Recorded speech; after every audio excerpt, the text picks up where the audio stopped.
Cabinet is meeting for the first time this year as the Prime Minister rallies his troops ahead of the upcoming election campaign. Let's go live now to political correspondent Cameron Redden in Canberra for us. Cam, good morning. What was Anthony Albanese's message to his team?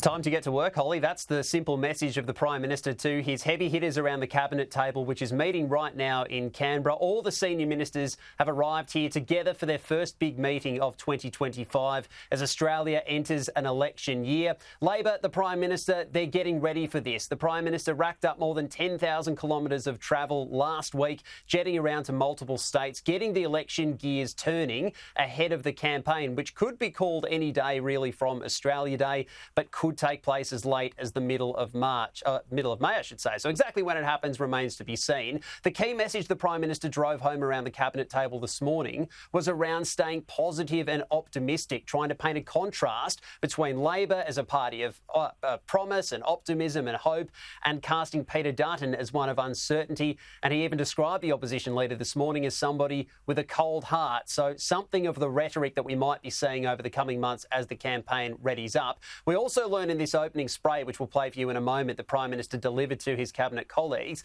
that he wants to start this week in particular with a bang. The government will later today, Sky News understands, make an announcement relating to the National Broadband Network, the NBN, which I'm told is cost of living focused and will be major in the government's eyes when it comes to offering potentially further cost of living relief for Australian households. Labor moved a bill at the end of last year to try and prevent the privatisation of the NBN. It argues that this is something a coalition government may seek to do in future and is therefore wanted to safeguard against that. But we understand this will be the first of many announcements over the weeks and months to come as the Prime Minister lays out his case for a second term. In the last few minutes, the Prime Minister addressed his troops around the Cabinet table. This is what he had to say.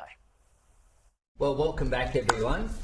2025 is going to be a big year, and we, of course, have been already working hard for the beginning of the year. I spent Christmas Day in Darwin to commemorate the 50th anniversary of Cyclone Tracy, and that was a very moving experience. I've got to say, I attended with the Governor-General as well, and last week I was out and about with many of you, showing our plan for building Australia's future, dealing with immediate challenges, but also with our eyes always firmly on the horizon of how do we support people during cost of living pressures, but also build Australia's economy in the future.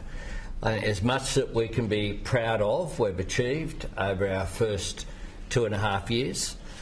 Inflation with a 2 in front of it, had a 6 in front of it when we were elected. More than 1 million jobs created. I attended 2 Medicare urgent care clinics last week. They've been an enormous success. All 87 of them, which are open, have seen over 1 million Australians, 1/3 of whom are under the age of 15. We have provided energy bill relief. We've provided cheaper childcare, free TAFE, more than 500,000 Australians getting the skills that they need.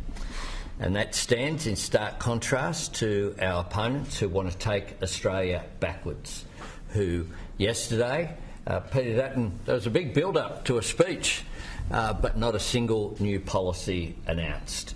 And this morning he was out there describing cost of living relief as a sugar hit. Well, no wonder he's opposed every single one of those measures that we've put in place.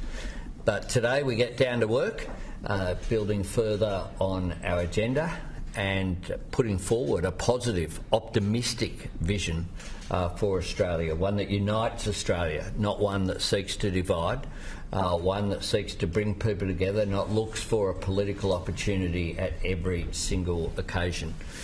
We face an opposition that have shifted to the right over a period of time, who are more conservative than they've ever been, which is no wonder that the coalition chose to elect Scott Morrison above Peter Dutton, because there were too many in their ranks were concerned about his political agenda. But we'll continue to put forward that positive agenda. today, Michelle and I will have, along with Katie, another positive announcement that we've got with the NBN, and we'll continue to roll out that positive agenda. So thanks everyone for gathering early in the year, and let's get down to work.